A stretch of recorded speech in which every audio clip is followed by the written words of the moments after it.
2018년 성탄주의를 맞아서 오늘 마태복음 2장에 있는 특별히 동방의 박사들이 우리 아기 예수님을 어떻게 대했는지에 대하여 살펴보면서 동방 박사와 같이 그리스도 구원자가 나심에 대한 소식을 들었음에도 전혀 다른 반응을 보였던 두 가지 반응을 함께 살펴보면서 우리는 어떠한 태도로 우리 예수님의 탄생에 관한 소식을 들어야 할까에 대해서 생각해보고 여태까지 그런 생각조차도 없이 그저 우리가 늘 연례 행사 가운데 12월 달에 하나 있는 성탄절, 크리스마스를 그냥 그렇게 지내오셨다면 오늘 이 시간부터 다시 한번 이 성탄절을 새롭게 맞으시는 그러한 남은 생애가 되셨으면 좋겠고 이 성탄절의 진짜 의미 그것이 진짜 참된 지식이라고 할 수 있는데요. 성탄절의 진짜 의미와 거기에 담겨있는 인류를 향하신 우리 하나님의 영원하신 계획과 그 사랑과 긍휼 이것을 아직도 모르는 자들에게 먼저 알고 있는 우리들이 전파하고 전달해야만 할 의무가 있다라는 것을 기억하시고 여러분 그냥 1년에 한 번 맞는 성탄절이 아니라 진정으로 우리의 구원자 되시는 그분을 향한 참된 지식을 우리가 다시 한번 새롭게 하고 이와 같은 진리의 지식으로 믿지 않는 영혼들을 이런 일에 헌신하시는 크리스마스 시즌이 되셔야 되겠습니다.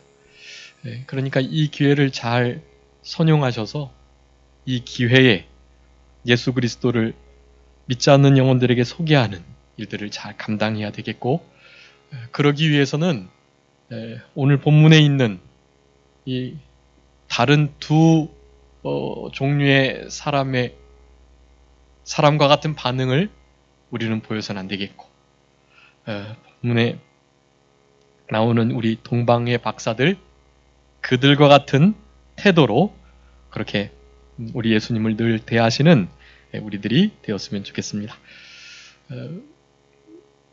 여기 세 반응이 나오는데요. 우리 예수님께서 그러니까 그리스도로 구주로 메시아가 탄생했다는 그 소식을 들은 세 부류의 사람들 그들의 반응이 나옵니다. 첫 번째는 헤로드 왕, 두 번째는 헤로드 왕이 불러 모은 대제사장과 서기관들 그리고 그 유대인의 왕으로 나신 이가 누구냐라고 물었던 동방에서 온 그 박사들 이 세 부류의 반응들을 보면서 우리가 어디에 속해야 할 것인가에 대해서 생각하면서 우리는 당연히 헤로드 왕과 같이 대제사장이나 서기관들처럼 반응하지 않고 있다라고 혹시 생각하실 수도 있겠는데요. 그렇게 그냥 너무 당연한 것으로 여기지 마시고 그들의 보인 그 반응에 좀 그 깊은 그 심적 요소들을 잘 살펴보면서 사실은 우리가 아닌 것 같으면서도 그와 같은 반응들을 보였을 수 있겠다라고 생각하며 회개하고 우리 동방의 박사들과 같이 그렇게 우리 주님을 잘 경배하는 그런 우리들이 되어야 되겠습니다. 동방에로부터 박사들이 예루살렘에 이르렀다라고 1절에 표현하고 있습니다. 여기 동방이라는 것은 우리 이스라엘을 중심으로 한 동쪽의 지역을 의미하는데요. 그때로 말하자면 이렇게 바벨론 지역, 그것이 이제 바벨론 나라가 이제 메데파사 나라에게 이렇게 통합이 되는데, 그러니까 바벨론 지역의 메데파사 나라의 지역으로부터 아마 그 박사들이 온 것 같아요. 근데 그들이 어떻게 그런 사실들을 알았을까? 그 별을 따라서 어떻게 그렇게 가기를 생각했을까?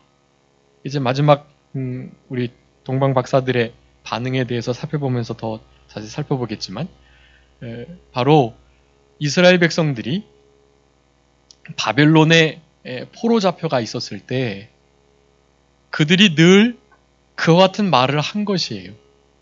야곱의 한 별이 나타나기만 한다면 그 별이 우리나라를 이스라엘을 회복할 것이다. 그 별이 아주 중요하고 그 별이 나타나기를 너무나 사모하고 고대하고 있다는 말을 모든 포로들로부터 바벨론 지역이 메데바사 지역들이 정말로 그 소리를 잊지 못할 정도로 계속해서 들었던 것이 그들의 유일한 소망은 그 이스라엘을 회복시키시는 구원자, 메시아 되시는 그 그리스도가 오시는 것, 그것을 간절히 소망하는 것이 그들의 전부였기 때문에 그와 같은 사실들을 들었던 일부 바벨론 지역에 이를테면 별을 관측하는 그런 박사들, 그런 이들이 이와 같이 별을 따라서 예루살렘으로 오게 되었던 것, 이스라엘 나라로 오게 되었던 것을 우리가 생각해 볼 수 있겠습니다. 그래서 민수기 24장 17절에 보면 그 말씀을 이스라엘 백성들은 깊이 간직하고 있었고 그 말씀이 포로된 상태에서도 그 지역 사람들에게 전해지게 되었던 것입니다. 한번 읽어주세요. 민수기 24장 17절입니다. 내가 그를 보아도 이때의 일이 아니면 내가 그를 바라보아도 가까운 일이 아니로다.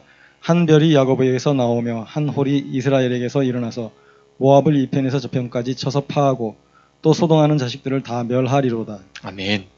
거기 야곱의 한 별이 야곱에게서 나오다라는 이것이 그들의 유일한 소망이었고 그래서 그런 말들을 지속적으로 들었던 이 별을 관측하는 박사들이 이 박사들은 이를테면 점성술가이기도 하다고 할 수가 있겠는데요. 그때 당시는 이 별의 움직임을 보고 미래를 예측하고 점을 치는 일들이 있었고 그래서 그 특별한 별들이 나타남에 대해서 자세히 기록하고 그런 일이 있기 전후로 역사적인 큰 사건들이 일어나는 것들을 분명히 알았던 자들이기에 아주 특별한 한 별을 지속적으로 늘 기대하고 관찰하고 있었던 것입니다. 지금 이제 과학이 발달해서 2000년, 3000년, 4000년, 5000년, 6000년 전에 그 태양계의 움직임, 하늘의 별자리들을 지금 다 되돌려서 이렇게 시연해낼 수 있다고 그래요. 이 BC 4세기경에 진짜 실제로 이와 같은 별이 움직인 것에 대하여서 그 실제적인 자취가 이렇게 찾아진다고 합니다. 목성과 함께 다른 행성 두 개가 이렇게 서로 앞서거니 뒤서거니 하면서 큰 빛의 형태를 이루고 아주 특별한 움직임을 통해서 이렇게 이동하는 것, 그것을 실제로 이 동방 박사들이 보고 따라온 것이 그 별들을 주목하고 따라가다 보니까 이스라엘에 이르렀고 야 이거 진짜구나. 이스라엘 백성들이 바벨론 포로 생활하고 있었는데 그들이 그 포로들이 그렇게 말했던 그 별이 정말 이 별이 맞구나라는 생각을 가지고 이렇게 움직이게 되었던 것입니다. 이 동방 박사들은요, 물론 별을 따라 자연 계시를 통해서 온 것이긴 하지만 그 별은 사실은 하나님의 말씀에 예언된 그 계시의 별이기 때문에 바로 성경 말씀의 인도를 따라서 왔다고도 할 수가 있겠습니다. 당연히 돌아갈 때는 꿈에 헤로데게로 다시 가지 말라는 꿈을 꿨기 때문에 그런 것은 특별한 또한 성령의 인도와 계시라 할 수가 있겠습니다. 특별히 복을 받은 사람이라고 할 수가 있겠고요. 이 동방의 박사들과 같은 이와 같은 성령의 하나님의 말씀에 그리고 자연의 계시들을 우리들도 여전히 받아서 살아가야 할 것, 그것을 우리들에게 교훈해주고 계시다라고 할 수가 있겠습니다. 이와 같이 성탄을 맞이하는 우리들의 태도도 이제 살펴볼 헤롯 왕이나 대제사장과 서기관들과 같아서는 결코 안 되겠고 동방 박사와 같은 그런 신앙으로 우리 주님을 늘 대하시면서 우리 예수님의 다시 오심을 고대하시는 우리들이 되어야 할 것입니다. 첫 번째로 헤롯 왕의 반응, 그것을 살펴볼 수가 있겠는데요. 동방 박사들이 와가지고 유대인의 왕으로 나신 자가 어딨냐라는 질문을 하게 됩니다. 사실은 이 동방의 박사들이 방심부주의한 거에 빛을 따라서 끝까지 갔으면 이스라엘 지경의 예루살렘이 아닌 베들레헴 쪽으로 인도했을 것인데 자기의 생각을 따라서 이스라엘의 수도가 예루살렘이니까 당연히 왕이라면 수도에서 나시겠지, 왕궁에서 나시겠지 하는 생각을 가지고 베들레헴 쪽으로 끝까지 따라간 것이 아니라 이 예루살렘 쪽으로 틀어가지고 이렇게 오게 되었던 것이, 그러므로 말미암아 큰 소동이 일어났고 사실은 그 때를 중심으로 하여서 2살 미만의 많은 아기들이 죽임을 당하게 되었던 것입니다. 사실은 큰 손해를 보게 되었는데요. 어찌되었던 동방에서 온 박사들이 끝까지 자기의 별을 잘 따라가는 이러한 실수 없는 따르는 일을 우리가 해야만 할 것입니다. 그렇게 묻자 3절에 헤로드 왕이 온 예루살렘이 이 말을 듣고 소동을 하였습니다. 사실은 소동할 일은 아니죠. 이 말이 무슨 말인가를 아주 단적으로 딱 알 수 있고, 그것은 그들이 그렇게 기다렸던 그 메시아가 아닐까라는 생각을 당연히 했어야만 하는 것입니다. 다른 사람은 몰라도 대제사장이나 서기관들, 율법사들, 이들은 더욱더 그랬어야만 함에도 불구하고 그들은 영적 무지, 무감각한 상태에 있었습니다. 지식적으로 하나님의 말씀을 알고 있었을 뿐이에요. 그것이 체득화되어서 자기의 말씀이 된 것이 아님을 우리는 알 수 있습니다. 어찌되었든 헤롯 왕이 그렇게 소동하였는데 그도 그럴 것이, 자기가 분봉 왕으로 지금 이스라엘 지역을 다스리고 있는데 왕이 났다고 하니까요. 자기의 왕의 자리가 위태해질 것이 분명하기 때문에 당연히 소동이 일어날 수밖에 없었습니다. 그래서 자기의 숨은 의도를 뒤로하고 일단 이스라엘 백성들 가운데 말씀을 잘하는 자들을 불러 모아가지고 그 유대인의 왕이라고 일컬어지는 그 구세주, 구원자, 그 메시아 그리스도가 어디서 나겠느냐라고 물었던 것입니다.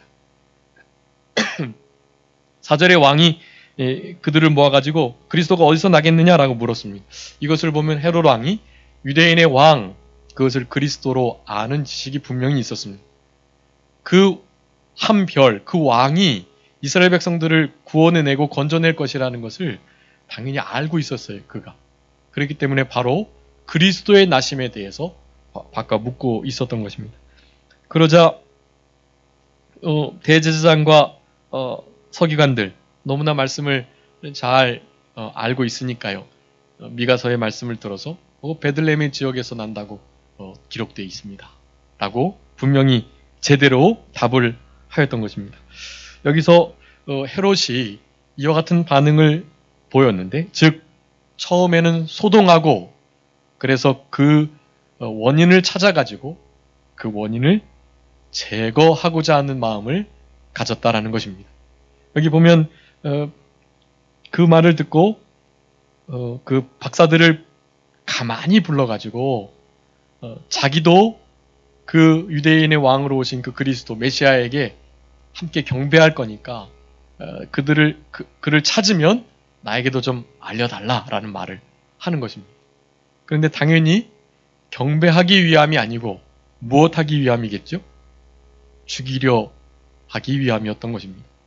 그가 다시 헤로데게로 돌아오지 않은, 그러니까 동방박사들이 돌아오지 않은 그 일을 알고 분이 여겨서 그 때를 기준으로 해서 2살 미만 아이들을 다 죽인 것을 보니 분명히 유대인으로 왕으로 나신 그 메시아, 그 그리스도를 죽이려고 했던 의도가 분명한 것이, 자, 첫 번째 반응입니다. 예수님의 탄생에 관한 소식을 듣고 일반적인 사람들이 할 수 있는 첫 번째 반응, 그것은 그 예수를 죽이려 한다라는 사실입니다. 우리 예수님께서도 요한복음에 그런 말씀을 하세요. 너희들이 나를 죽이려 한다. 그것은 뭐냐 하면 예수님의 말씀을 듣지 않고 예수님의 말씀을 무시할 때 예수님께서 그런 말씀을 하신 거예요.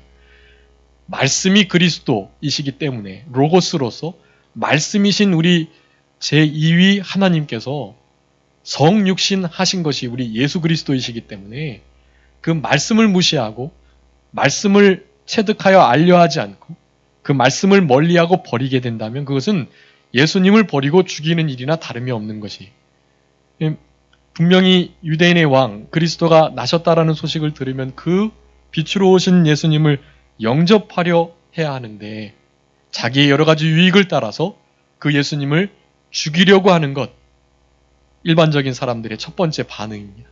여러분, 우리가 하나님의 말씀을 지금 이렇게 듣고 계시는데요. 이 말씀이 곧 우리 주님이시고 로고스이고 이 말씀이 사실은 생명이, 내가 길이요 진리요 생명이라고 그랬잖아요. 영원한 생명이 되는 것입니다. 이 말씀을 여러분 생명 삼지 않으시면 사실은 그 말씀을 죽이는 것과 다름이 없어요. 여러분, 이 말씀을 목숨을 걸고 생명 삼고 지켜나가야만 합니다. 주일 성수, 11조 생활, 우상 숭배하고 우상잼을 먹지 않는 것만이 아니고요. 내 이웃을 내 몸과 같이 사랑해라. 원수를 사랑해라. 미워하는 자를 선대해라. 너희들을 저주하는 자를 위해서 진짜 축복해라. 그리고 너희들을 모욕하고 너희들에게 해코지 하는 그들을 위해서 진짜 기도해라. 라고 하시는 여러분, 그런 말씀들을 순종하지 않으신다면 그것은 진짜 생명을 취하지 않으시는 것이고 생명 되시는 우리 주님을 죽이는 것과 다름이 없다라는 것을 여러분 아셔야 돼요. 그러니 헤롯과 같은 반응 나는 보이지 않아.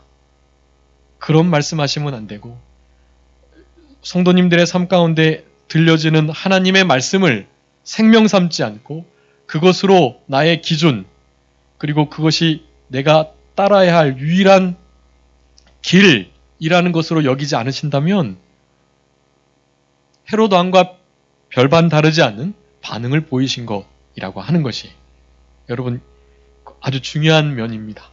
하나님의 말씀을 이제까지 많이 들으셨잖아요. 그런데도 우리의 삶 가운데 변화가 없다는 것은 우리 헤롯 왕과 같은 반응을 보고 계시다라는 증거인 것입니다. 여러분, 그렇지 않으면 변화가 될 수밖에 없어요. 우리의 생각과 말과 행동이 전과는 반드시 달라질 수밖에 없는 것입니다. 하나님의 말씀을, 우리 주님을 생명 삼고 사는 것이 그리스도가 되는 거, 여러분, 그것이 우리 주님을 제대로 영접하는 참된 하나님의 백성의 아주 두드러진 그런 모습이라는 것을 아셔야 돼요. 여러분, 말씀이 힘이 없어서가 아닙니다. 말씀이 아무것도 아니기 때문에 능력이 없어서가 아니에요. 그 말씀이 우리들에게 생명이 되지 못하기 때문에 그렇습니다. 바로 헤롯 왕과 같이 반응하고 있기 때문에 그렇습니다. 여러분, 헤롯 왕의 가장 큰 반응은 무엇입니까? 자기의 자리를 지키려고 했던 것입니다. 유대인의 왕이 자라게 되면 자기의 자리를 위협할 것으로 생각하고 자기가 누리고 있는 특권, 자기의 자리, 자기의 명예와 영광, 자기의 권세들, 이런 모든 것들을 유지하려고 하는 그 마음이 있는 거. 여러분, 이 모든 것을 사실은 그리스도를 아는 것을 가장 고상히 여기며 다 내려놓을 수 있으셔야만 해. 다 포기하고 그것을 주님 앞에 온전히 맡기고 그저 우리는 가난한 자로 주님께서 인도하시는 대로 따라가야만 하는 것이. 우리는 신앙의 경주자로 히브리서는 묘사하고 있는데 우리가 다른 박제를 잘하기 위해서는 어떻게 해야 됩니까? 우리가 가지고 있는 아주 멋지고 비싼 장신구들을 걸치고 입고 달리기를 제대로 할 수 있습니까? 결코 그렇게 못해요. 그거 다 벗어버려야만 하는 것이 달리기를 잘할 수 있는 최적의 상태로 만들어야만 하는 것입니다. 다른 것이 아니에요. 그런 건 버리는 거고 비우는 것이에요. 실제로 그런 삶이 있어야만 다른 박제를 잘 할 수 있는 것과 같이 우리 헤롯 왕이 보였던 반응, 그건 다른 것이 아닙니다. 내가 누리고 있는 특권과 나의 지위, 내 명예와 영광과 자리, 또 모든 재물과 또 나의 원하고 추구하는 바 어떤 꿈과 비전들, 사실 이 모든 것들을 다 포함하는 거예요. 그런 것들을 주님 앞에 내려놓을 때, 그럴 때 여러분 진짜 우리 주님을 제대로 영접하고 합당한 경배의 영광을 돌려드릴 수 있는 것입니다. 여러분 그 일을 계속하게 되면 결국 어떻게 되는 것입니까? 무지한 피를 흘리게 되는 것이. 헤롯 왕 때문에 얼마나 많은 백성들이 남에서 통곡하는 역사가 있었던 것이. 여러분이 그런 일이 결코 있으셔서는 안 됩니다. 우리가 그렇게 살아가면 우리의 자녀들이 그렇게 된다는 거예요. 우리의 자녀들이 우리의 모습을 따라서 그저 생명 되시는 주님을 버리고 그 생명을 죽이고 예수님을 죽이고 사실은 날마다 자기가 죽어지고 가난해지고 비워지고 그래야 되는데 도리어 주님을 죽이고 주님의 말씀을 무시하고 멸시하니 결코 하나님의 사람으로 살아갈 수 없고 그리스도의 형상을 담는 빛의 열매를, 신앙의 좋은 열매들을, 성령의 열매를 맺힐 수가 없는 것이, 이번 2018년 우리가 빛의 자녀로 살아가도록 힘쓰면서 빛의 열매, 착함과 의로움과 진실함의 열매를 맺히기로 그렇게 1년 전에 결심했었는데 얼마나 그 결심대로 열매가 맺어졌는지 돌아보셔야만 합니다. 만약에 맺혀지지 못했다면 헤롯과 같은 반응을 보인 것이라 여기시고, 여러분이 헤롯이 얼마나 이렇게 못되게 잔인하게 아주 폭압적으로 이런 일들을 했잖아요. 여러분 그런 상태가 자기 자신이었다. 우리 사도 바울이 늘 고백하잖아요. 나는 폭행자였고 회방자였고 핍박자였다. 근데 나를 불쌍히 여기셔 긍휼히 여겨주셔서, 그거 내가 전에 알지 못하고 행했던 거니까 나를 붙드셔서 이제는 그리스도의 노예로, 그리스도를 아는 것을 가장 고상한 것으로 여기면서 모든 것을 배설물로 여기며 생활했던 그런 사도 바울이 되었던 것이잖아요. 우리가 전에 그런 자였던 것을 기억하고 헤롯 왕과 별반 다르지 않은 우리들이었다. 증오심, 시기심, 질투심, 욕심 이런 것들을 추구하며 살아갔던 자, 그것을 얻기 위해서는 생명을 다 죽이면서까지도 얻으려고 했던 우리들이었다라는 사실들을 여러분 기억하고 그러한 자가 바로 나였다는 것을 분명하게 인식하는 것. 여러분 그것이 우리 예수 그리스도를 우리의 구세주로 메시아로 영접하고 그분을 합당하게 경배하고 높여드리는 그런 참된 크리스찬의 삶을 살아가는 시작점이 된다라는 것을 기억하셔야 되겠습니다. 두 번째로 대제사장과 서기관들의 반응입니다. 대제사장과 서기관들의 반응은 헤롯 왕과 별반 다르지는 않은데요. 유대인의 왕으로 나신 그이가 만약에 지금 헤롯 왕과 이렇게 좋은 관계를 맺고 있었는데 새로운 왕이 되게 되면 자기네들의 부정이나 잘못된 위치들, 지위들이 행여 위협을 당하게 될까 하는 마음을 가지고 여전히 진리의 지식을 알고 있었지만 그것이 자기의 생명이 되는 참된 지식이 되지 못하고 그냥 그런 것으로 가르치기만 할 뿐, 그 가르침의 깊은 본질, 그 본질에 담겨있는 그 생명의 역사가 전혀 없이 그렇게 형식적인 신앙생활을 하는 자였다라는 것을 말씀하고 있습니다. 이 종교 지도자들로서 자기가 가지고 있는 그 지위, 그 위치를 잃어버리지 않기 위해서, 인기를 빼앗기지 않기 위해서 이 대제사장과 서기관들은 움직이지 않고 있습니다. 여러분 같으면 어떠시겠어요? 유대인의 왕으로 나시니 야곱의 그 한 별을 보고 동방박사들이 왔으니까, 자기네들이 모르고 있는 사이에 그 별이 움직였으니까 그 말을 듣고라도 그들을 함께 따라가야죠. 함께 따라가서 그리스도 그 메시아를, 아기 예수님을 경배해야지요.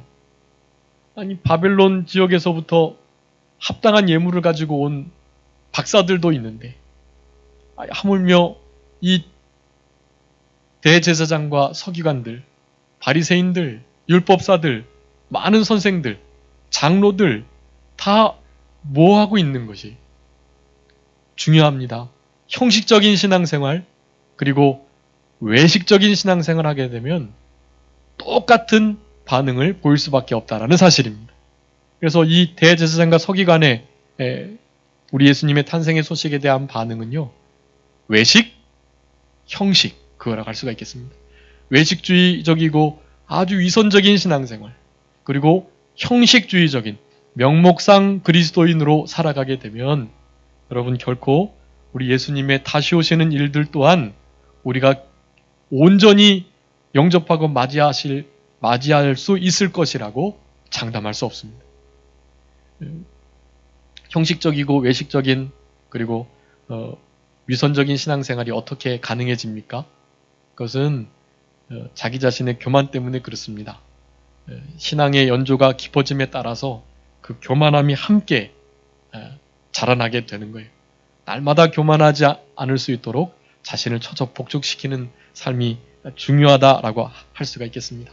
남을 가르치면서 자기는 가르치지 않고 배우지 않는 우리들, 자녀들에게는 말하면서 자신은 본을 보이지 않는 우리들, 그런 이들이 되면 대제사장과 서기관과 같은 거 별반 차이가 없다는 것을 우리가 아셔야만 하는 것이에요.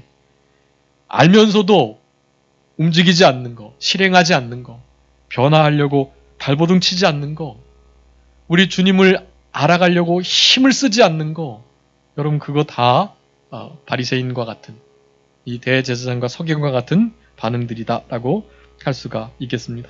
그런 자들이 다른 사람들을 정죄하기나 하고 또 자기 자신은 외식하고 위선적인 삶을 살아가면서 자기가 누리고자 하는 것은 다 누리면서 겉으로는 아닌 척하는, 하나님이 정말 싫어하시는 교만한 자들을 대적하시는 우리 하나님께서 정말 멀리하고 싶은 그런 삶을 충분히 우리도 살아갈 수 있다라는 사실입니다. 그러기에 여러분 대제사장과 서기관과 같이 진리의 지식의 말씀을 그저 읊조리고 어디 있는지 아는 것, 그것으로 끝나는 것이 아니라 이제는 한 말씀이라도요, 그 말씀대로 행동하고 실천하는 우리들이 되어야만 합니다. 여러분 이 성탄절을 맞아서 예수님을 우리의 구주로 모시는 그런 참된 하나님의 백성들이라고 한다면 이제 다른 것 더 뭐 이렇게 배우거나 아는 것이 중요한 게 아니고요. 우리가 여태까지 배웠던 거, 그런데 내 몸으로 실천해내지 못하고 내 몸으로 살아내지 못한 거, 그럼 그런 것들을 순종하려고 힘을 쓰셔야만 하겠습니다. 여러분 그것이 아주 중요한 거예요. 그런 일들을 하기가 어렵잖아요. 하기 어려울 때는 그런 어려운 것이 불가능한 것처럼 여겨지지만 그것이 능력 주시는 자 안에서는 능치 못하심이 없으니까 그 불가능한 일을 내가 가능할 수 있는 것으로 먼저 생각을 계속 하시는 거예요. 내가 그 일을 주님 안에서 해낼 수 있다. 내가 전에는 일주일간 10번 죄를 지었는데 이제는 3번 죄 지을 수 있다. 내가 여태까지 짓고 있는 그 죄 어떻게 끊을 수도 없고 끊기도 싫고 내가 그거 정말 나름 노력했는데 끊지 못했는데 그거 끊을 수 있다 라고 생각하시면서 끊을 수 있음에 대한 생각을 계속 갖는 것이, 여러분 그렇게 계속해서 분명하게 생각하면요 그 생각은 반드시 나타나게 되어 있어요. 여러분 지금의 여러분들의 모습은 전에 여러분들이 생각하셨던 그 생각의 결과라는 것을 아셔야 돼요. 생각을 주의하고, 생각은 마음과 같은 것인데 마음을 지키도록 우리 하나님께서 말씀하는 것이, 무엇보다도 생명의 근원이 거기서 나니까 마음을 지켜라 라고 말씀하시는 것입니다. 여러분의 마음과 생각을 하나님의 뜻과 하나님의 말씀에 고정하시고 그 뜻과 말씀대로 이루어질 수 있음을 확신하시면서 결국엔 그런 자들로 나타나시도록 힘쓰시는 우리들이 되어야 할 것이, 위선을, 외식을 버리고 형식적인 신앙생활을 버리는 거, 이 2018년 성탄 주일 아침에 우리들이 분명히 다짐해야 할 중요한 신앙의 태도라고 할 수가 있겠습니다. 마지막 그리스도 탄생에 대한 3번째 반응, 그것은 우리 동방박사들의 반응이라고 할 수가 있겠습니다. 여러분 동방박사들의 반응을 한마디로 말씀드리자면 무엇입니까? 결국 별의 인도를 따라서 합당한 경배의 영광을 돌려드렸다라는 것입니다. 여러분, 우리 동방 박사들이 그 바벨론 지역으로부터 이스라엘까지 오는 것은 정말 아주 장시간에 걸친 여행이에요. 그래서 우리 이병규 목사님은 강해서에서 그렇게 말씀합니다. 우리 동방 박사의 신앙을 세 가지로 사자성어를 쓰셔가지고 첫 번째 불언천리, 먼 곳을 멀다 하지 않는 신앙이라고 말합니다. 바벨론과 이스라엘은 지금도 먼 거리이고요. 비행기로 가도 그때 당시에 이제 낙타를 타고 그렇게 사막을 지나서 와야 하기 때문에 결코 쉬운 여정이 아니에요. 먼 곳을 멀다 하지 않고, 그리고 불고가사, 자기가 해야 할 일이 있는데 자기가 해야 할 일은 일단 뒤로 접어두는 신앙. 우리 주님을 영접하기 위해서는 그 정도 희생이 있어야 한다고 말하는 것이 불고가사의 신앙. 그리고 불사노고, 마지막 불사노고는 어려운 일을 어렵다 하지 않는 신앙, 그것입니다. 여러분, 그 여행이 얼마나 어려운 일이, 편안하게 점성술가로 천체 별들을 관측하는 관측사로 편안하게 살아갈 수 있어요. 근데 굳이 그 여행을 떠난 것입니다. 유대인의 왕으로 나신 야곱의 그 한 별, 그것이 도대체 무엇을 의미하는지를 아마 성령님께 특별하게 깨닫게 해주셨던 것 같아요. 그래서 합당한 예물을 세 가지나 가지고 그렇게 우리 아기 예수님을 배웠던 것이에요. 불언천리, 불고가사, 불사노고의 이 세 가지의 신앙을 가지고 별이 대신 그 별은 진리의 빛이라고 할 수가 있겠는데요. 그 진리의 빛을 따라서 인도되어 왔다라는 사실, 그리고 합당한 경배와 예물을 드렸다라는 사실, 이것이 우리들이 아기 예수로 탄생하신 이 성탄절을 보내면서 우리들이 가져야 할 그러한 반응이다라고 할 수가 있겠습니다. 여러분, 내 뜻, 내 마음, 내 생각대로 하는 거 아니고요. 성령의 인도, 또 특별 계시인 하나님의 말씀의 인도, 그리고 빛을 실제로 따라왔던 것처럼 이 자연적인 빛의 인도를 따르는 일들도 필요합니다. 이 자연의 하나님의 신성과 능력이 분명히 보여 알게 된다 그랬어요. 자연의 하나님께서 이루시는 그 섭리들을 통해서 우리는 알아야만 합니다. 우리가 함부로 생활하게 되면 자연이 훼손돼서 그 훼손된 결과물이 다시 우리들에게 돌아오게 되어 있어요. 그런 것들을 자연 계시로 받으셔야 돼요. 환경을 사랑하고 보호하고, 내가 좀 불편하고 좀 힘들고 돈이 들더라도 이 지구 전체를 보호하려는 마음을, 양심을 쓰면서 가지셔야만 하는 것입니다. 1년에 그런 인도함을 받는 생활, 아주 중요하다는 것입니다. 우리의 반응, 바로 하나님의 말씀과 성령님의 인도, 그리고 우리의 신앙 양심의 주장을 온전히 받는 생활, 우리들에게 필요하겠다라고 할 수가 있겠습니다. 그러면서 이제 마지막 황금과 유향과 모략을 드렸는데요. 황금은 이 왕에게 대한 예물, 유향은 선지자에 대한 예물, 모략은 제사장을 향한 예물. 왕과 선지자, 제사장의 역할을 감당하는 그 의미가 바로 그리스도에게 담겨 있어요. 이 그리스도는 기름 부음을 받았다라는 뜻이잖아요. 그래서 왕과 제사장, 선지자들에게 그때 그 직분을 세울 때 기름을 부었거든요. 너무나 합당한 예물을 그들이 가져와 가지고 우리 예수님께 예물을 드렸던 것입니다. 여러분, 우리 성탄절에도 하나님 앞에 예물을 드리는데요. 예물 드리는 그 일, 그 자체가 중요한 게 아니라 어떤 마음으로 드리느냐가 중요해요. 돈이 없으면 그저 1,000원 한 장 드리는 것으로도 충분합니다. 그럼에도 불구하고 그런 예물을 온전히 드리기 위해서는 우리를 위해서 자신을 드리셨던 우리 예수님의 그 은혜를 먼저 깊이 생각하고 먼저 자신을 주께 드리려는 마음으로 헌금을 드리셔야만 하는 것이, 성탄절뿐만 아니라 모든 예배 시에 하나님께 드리는 예물은 그와 같은 원리를 사용해서 드리셔야만 합니다. 고린도후서 8장 한번 읽어주세요. 고린도후서 8장 5절 말씀입니다. 합당한 예물을 드리기 위해서 그와 같은 태도를 가져야 합니다. 우리의 바라던 것뿐 아니라 저희가 먼저 자신을 주께 드리고 또 하나님의 뜻을 좇아 우리에게 주었도다. 아멘. 여러분, 먼저 자신을 주께 드리는 일로부터 하나님께 드리는 합당한 예물이 시작되는 것입니다. 예물을 드리실 때 여러분, 내 자신을 드리는 것처럼 예물을 드리시는 우리들이 되어야 하겠습니다.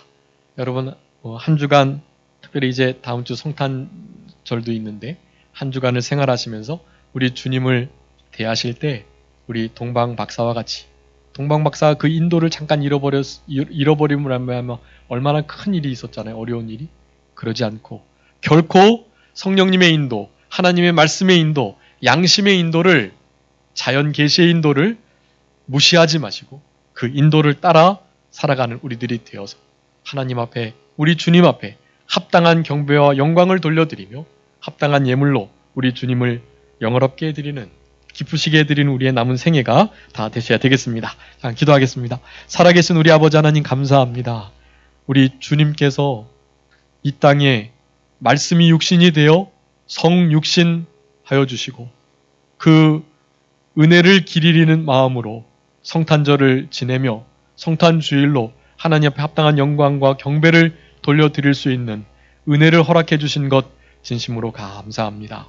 우리를 위해서 죽으러 오신 우리 주님, 예수님께서 성탄절의 주인공이라는 사실을 기억하며 우리 주님께 합당한 대우를 할 수 있는 우리들이 되게 하여 주시고, 아직도 이 예수님의 이 땅에 태어나심이 이와 같은 중요한 영적 이유를 가지고 있는 것을 모르는 자들에게 우리가 복음을 잘 증거하고 전파해서 그들도 헤롯 왕과 선지자, 대제장과 선지자와 제사장과 같은 서기관과 같은 반응을 보이지 아니하고 동방박사와 같은 반응을 보임으로 하나님을 영화롭게 해드리는 그런 인생들이 될 수 있도록 우리가 그와 같은 사명들을 잘 감당케 도와주시옵소서. 남은 주일도 우리 주님께서 기뻐하시는, 영광 받으시는 주일로 온전하게 드릴 수 있도록 우리의 마음을, 우리의 생각을 주관하여 주시고 붙들어 주시기를 간절히 바라옵고, 연말을 주님의 뜻 안에서 주님의 인도하심을 따라 잘 마무리할 수 있도록 성령님께서 같이 하시고 도와주시옵소서. 감사하옵고 예수님의 이름으로 기도 올리옵나이다. 아멘. 같이 찬송하시겠습니다. 찬송가 121장 통일찬송가도